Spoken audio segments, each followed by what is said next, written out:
Ever feel like research papers are written in some kind of secret code? They can be so hard to understand. Oh, absolutely. They can definitely feel a bit intimidating at first, like they're written in this whole other language. But actually, once you get a grip on the basic structure, they're not nearly as scary as they seem. Okay, so how do we crack this code? Where do we even start to make sense of it all? Well, imagine you're building a house. Okay, I'm with you. You wouldn't just start throwing up walls and a roof without a plan. Definitely not. You need a solid foundation first. Exactly. And you'd need a blueprint to guide the construction process. So what's the foundation and blueprint of a research paper then? That would be two key elements, the literature review and the theoretical framework. Okay, I've heard those terms before, but I'm not totally clear on what they mean. Right, they can be a bit jargony. Basically, these two elements lay the groundwork and provide the direction for the entire research project. It's like setting the stage and then handing the actors a script. All right, let's break those down then. Let's start with the literature review. What exactly is that? Basically, it's like a big overview of all the existing research out there on your topic. It's where you show what you know about the field and demonstrate that you understand the key findings, the debates, and, well, any gaps in the existing research. So it's more than just a list of books and articles you've read. Oh, much more. It's about bringing all that information together, synthesizing it, and then critically evaluating the strengths and weaknesses of those previous studies. It's your chance to show you've done your homework and that you really know what the major players and conversations are in your area of research. Okay, that makes sense.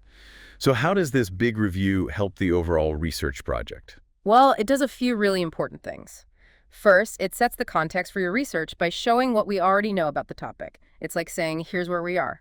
Then it helps you find the gaps in what we know, the areas that haven't been fully explored or the questions that haven't been answered yet. So that's where the exciting part comes in. Yeah. Finding those unexplored areas or questions that your research can then address. Exactly. That's the aha moment. Identifying those gaps is super important because it justifies why your research matters. It shows that your work is bringing something new and valuable to the field. I see. So the literature review helps us get up to speed on what's already out there and then pinpoint where our research can make a unique contribution. Precisely.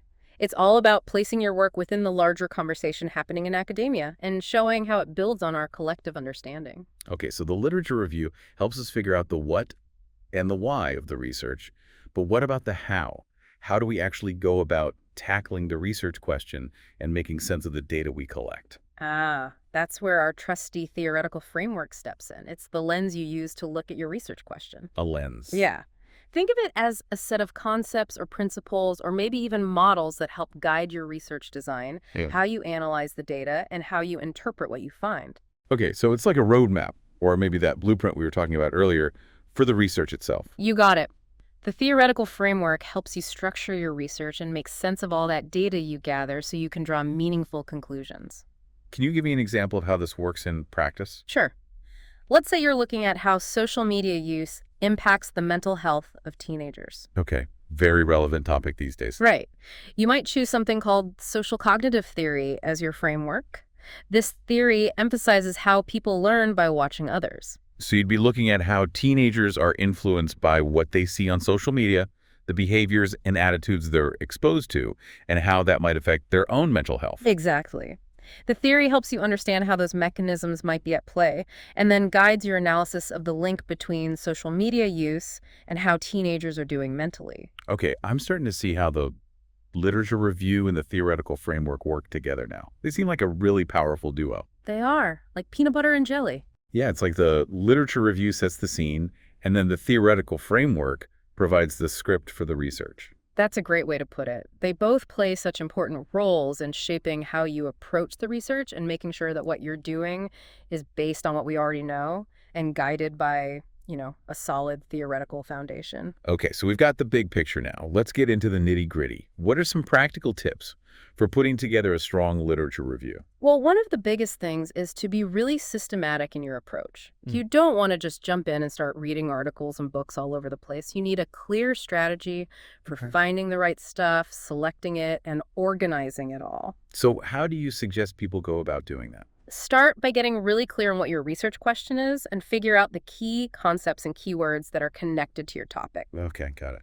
Then you use those keywords to search databases and journals.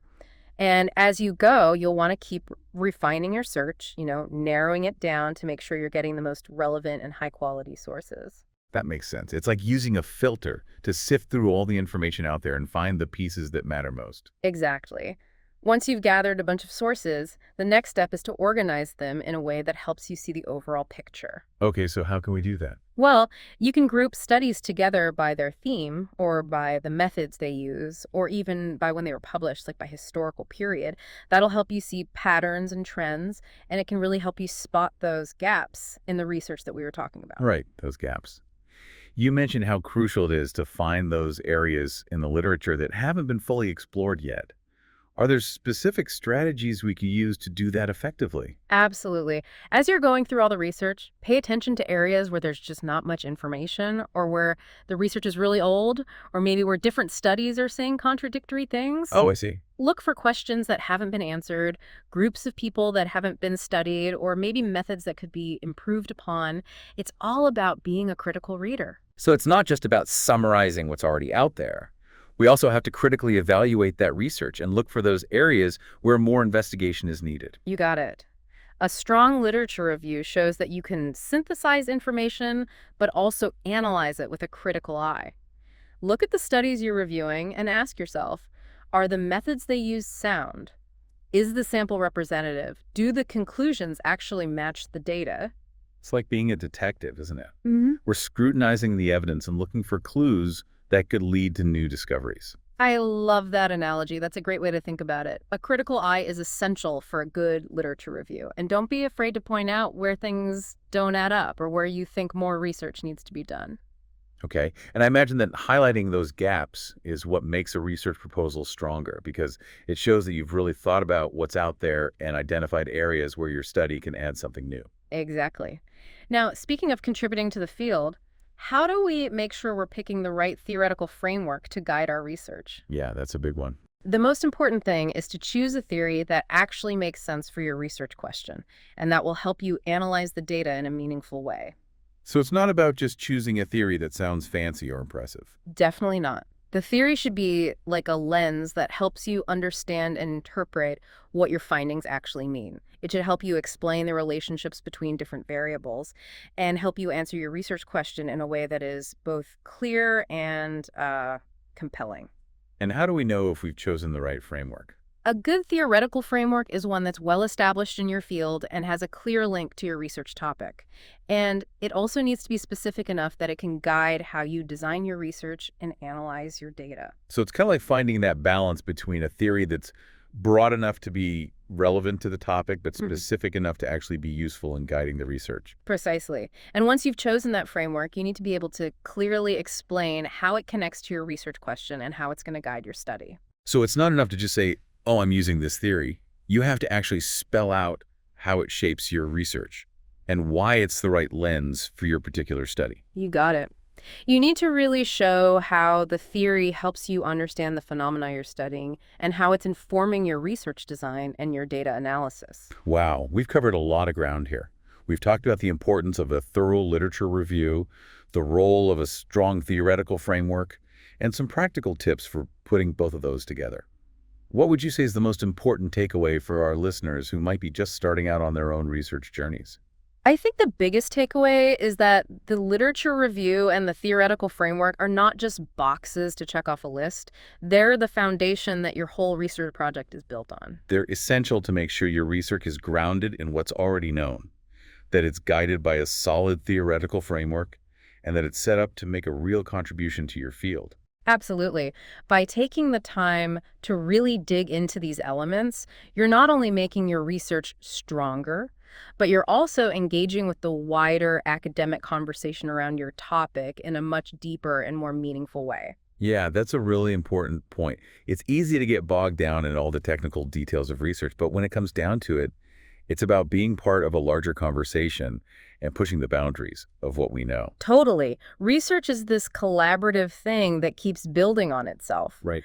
We build on what others have done before us, and then what we find adds to that foundation for future discoveries. I think that's what makes research so exciting. It's not just about finding answers, but asking new questions and always trying to understand the world a little bit better. Exactly. It's all about discovery. And the literature review and the theoretical framework are like these essential tools that help us along the way. They help us make sense of all the information that's already out there and make sure that the research we're doing is both grounded and innovative.